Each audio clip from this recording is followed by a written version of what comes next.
అందరికీ నమస్కారం. నేను మీ కిరా కార్పేని. జోగి రమేష్ మొలకల చెరువు ఇబ్రహీంపట్నం ఆయా ఏరియాల్లో కల్తీ మద్యానికి సంబంధించినటువంటి కంపెనీలను నిర్మించి వాటిల్లో వాళ్ళ మనుషుల్ని పెట్టి తెలుగుదేశం పార్టీ వాళ్ళే వీటన్నిటిని కూడా కొనసాగిస్తున్నారు అని చెప్పేసి పోలీసు వాళ్ళకి ఇన్ఫర్మేషన్ పాస్ చేసి వాళ్ళని అరెస్ట్ చేపించి, అంటే మేము మాత్రమే కాదు తెలుగుదేశం పార్టీ వాళ్ళు కూడా కల్తీ మద్యాన్ని ఈ విధంగా అమ్ముతున్నారు, ప్రజల్ని ఇబ్బంది పెడుతున్నారు అనేటువంటి ఒక డ్రామా క్రియేట్ చేశాడు జోగి రమేష్. ఆ విషయంలో ఆ విధానాల్లో జోగి రమేష్ ని అతని తమ్ముడు రామును కూడా అరెస్ట్ చేసి లోపల పడేశారు. 83 రోజులు రిమాండ్ ఖైదీగా ఉన్న తర్వాత ఇందాకే వచ్చినాడు. వచ్చి రాగానే మనం గట్టిగా అరిస్తే, గాంభీర్యంగా ప్రదర్శిస్తే దాన్ని చూడగానే ప్రజలు జోగి రమేష్ ఉద్యమకారుడు అని అనుకోవాలని ఆయన చేస్తున్న యాక్టింగ్ అంతా ఇంత కాదు. ఈ రోజు పెద్ద పెద్ద స్టార్లు కూడా ముక్కును వేలేసుకుంటున్నారు జోగి రమేష్ లాగా మనం యాక్టింగ్ చేయగలమా అని. ఒకసారి చూడండి ఏం మాట్లాడుతున్నాడు. ఒక ఫేక్ సీఎం చంద్రబాబు నాయుడు, ఒక ఫేక్ సీఎం.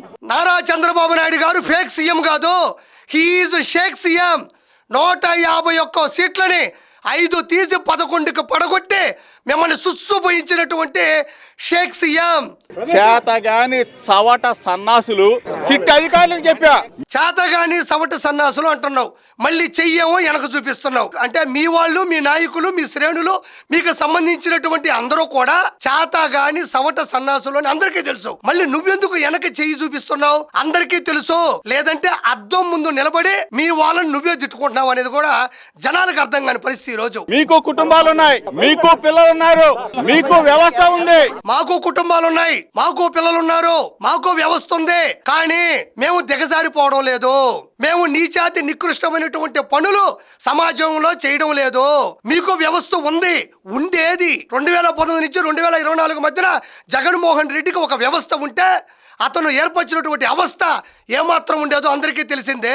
నీకు కుటుంబాలున్నాయి, నీకు కుమారుడు ఉన్నాడు. నీ కుమారుడు సిట్టు పర్యవేక్షణలో ఉండేటువంటి అగ్రి గోల్డ్ స్థలాల పొలాలని లాగేసుకుందామని ఎంత ట్రై లాగేశాడో ప్రపంచానికి 100% తెలుసు. కాబట్టి నువ్వు ప్రత్యేకంగా నీ గురించి చెప్పాల్సిన అవసరం లేదు. అన్యాయంగా, అక్రమంగా పైన దేవుడు భగవంతుడు శిక్షిస్తాడని చెప్పా. పైన భగవంతుడు దేవుడు ఉన్నాడు కాబట్టి అన్యాయాలు, అక్రమాలు, దౌర్జన్యాలు, దందాలు చేసిన నీలాంటి డకాయిట్ ని లోపలకు పంపించి 83 రోజులు రిమాండ్ ఖైదీగా ఉంచి నిన్ను బయటకు పంపించాడు. ఆ భగవంతుడు ఉన్నాడు కాబట్టే నువ్వు ఈ రోజు చట్టం నుంచి తప్పించుకోకుండా 83 రోజులు కూడు తిని బయటకు వచ్చి మేకపోతూ గాంభీర్యంగా నటిస్తున్నావని మరోసారి నీకు తెలియజేస్తున్నా.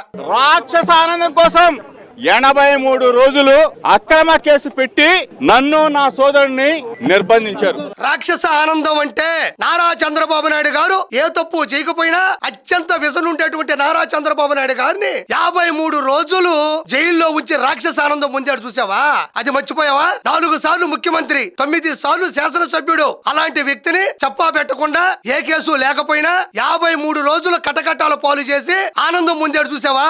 అది రాక్షస ఆనందం. నువ్వు తప్పు చేశావు, చెప్పుతో కొట్టినట్టు చట్టం ఈ రోజు నీకు సమాధానం చెప్పింది. చంద్రబాబు నాయుడు కొడుకు లోకేష్ కి చెప్తా ఉన్నా, మా లీడర్, మా దమ్మున్న లీడర్ జగన్మోహన్ రెడ్డి గారి నాయకుడు. జగన్మోహన్ రెడ్డి దమ్మున్న లీడర్ అయితే యలహంక ప్యాలెస్ కి హెలికాప్టర్ వేసుకొని వెళ్ళి ఎందుకు దాక్కుంటున్నాడు? నిజంగా దమ్మున్న లీడరే అయితే జోగి రమేష్ మీ అన్న అసెంబ్లీకి ఎందుకు రావడం లేదు?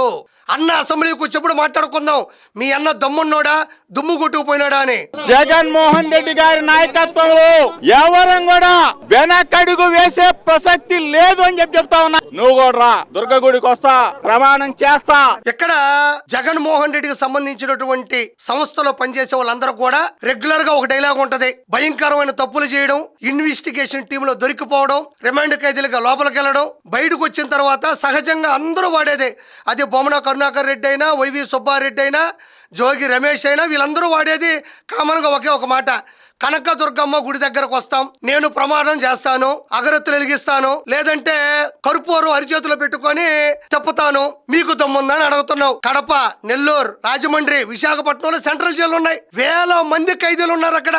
రకరకాల తప్పులు చేసిన వాళ్ళు, లోపల దారుణంగా తప్పులు చేసినటువంటి ఖైదీలందరూ అక్కడే ఉన్నారు కదా. వాళ్ళందరూ కూడా నీ మాదిరిగానే మేమే తప్పు చేయలేదు సార్, కావాలంటే కనకదుర్గమ్మ గుడి దగ్గరకు వచ్చి మేము కూడా కర్పూరం వెలిగించి అరచేతిలో తిప్పుతాము, కావాలంటే కోర్టులో పనిచేసే వాళ్ళందరూ జడ్జిలు గాని, లాయర్లు గాని రండి అంటే అవుతుందా? 100% రాజ్యాంగబద్ధంగా ఏ తప్పులు చేశారు, ఎవిడెన్స్లు ఉంటాయి, అక్యూజులు ఉంటారు, లేదంటే విక్టిమ్స్ ఉంటారు, వాదోపవాదాలు ఉంటాయి. వీటన్నిటి మధ్యలో తప్పు చేస్తే శిక్ష అనిపించి తీరతారు.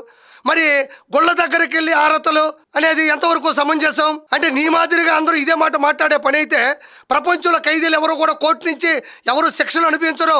అందరూ గుళ్ళ ముందరే కర్పూరాలు కొనుక్కొని కూర్చొని ఉంటారు. మరి పోనీ కర్పూరం చేతిలో పెట్టుకొని తిప్పినావు కదా అనుకుంటే కర్పూరాన్ని ప్రమిదిలో పెట్టావు, ప్రమిది తీసుకొచ్చి అరచేతిలో పెట్టుకున్నావు. అది ఎందుకు కాలుతుంది? మరి ఇలాంటి ఉపన్యాసాల్లో ఆ పని లేదు, నాకు అర్థం కాదు.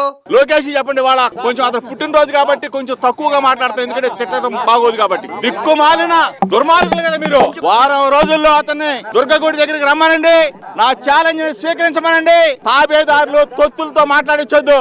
లేదు, కాదు, కూడదు, దుర్గగుడికి రాను, తిరుమలకి రాను, లేకపోతే అక్కడికి రాను, ఎక్కడికి రానంటే తప్పదు. చంద్రబాబు నాయుడు ఇంటికి వెళ్ళాల్సి వస్తుంది మళ్ళీ. గతంలో కూడా ఇదే జోగి రమేష్ 2019 నుంచి 2024 జగన్మోహన్ రెడ్డి ఆధ్వర్యంలో జోగి రమేష్ కి మంత్రి పదవి ఇస్తాను, నువ్వు వెళ్ళి చంద్రబాబు నాయుడు గారి ఇంటి మీద పడిపో అంటే 100 మందిని వేసుకొని ఆ ఇంటి మీద పడిపోయినటువంటి రాక్షసత్వం జోగి రమేష్ది. గతంలో కూడా జోగి రమేష్ చేశాడు. జోగి రమేష్ కాదు, ఇతని పేరు రోగి రమేష్. ఎవరైనా మంత్రి పదవి ఇస్తారన్నా, డబ్బులు కట్టబెడతారన్నా ఇళ్ల మీద పడిపోతాడు ఈ మనిషి. మళ్ళీ ఈరోజు తెలుగుదేశం పార్టీ కూటమి ప్రభుత్వం ఉన్నప్పటికీ కూడా ఈ రోజు మళ్ళీ నేను వాళ్ళ ఇంటి మీద పడిపోతానంటున్నాడు. నేను జోగి రమేష్ కి సవాల్ ఇస్తున్నా, నీకు దమ్ముంటే నారా లోకేష్ గారు రావడం ఎందుకో? కార్యకర్త కిరాకార్పే వస్తాడు. నీకు దమ్ముంటే నువ్వు సమయం చెప్పు, నేను వస్తా, కరకట్ట ఇంటి ముందు నిలబెడతా. నీకు దమ్ముంటే నన్ను దాటి ఆ కంచె మీద నువ్వు చెయ్యి చూద్దాం అంటే నీ ఇష్టం వచ్చినట్టు 2029లో మళ్ళీ అన్న వస్తాడు, మళ్ళీ ఇంటి మీద పడిపోతాను అని నేను డ్రామాలు ఆడితే అన్న మళ్ళీ నాకు 5 సంవత్సరాలు మంత్రి పదవి ఇస్తాడని చెప్పేసి కంత్రి మాటలు మాట్లాడుతున్నావేమో. నీకు దమ్ముంటే నేపాల్, నీకు దగ్గర పట్టాయి పాపాల్, నేపాల్ మొహం వేసుకుంటావు కదా.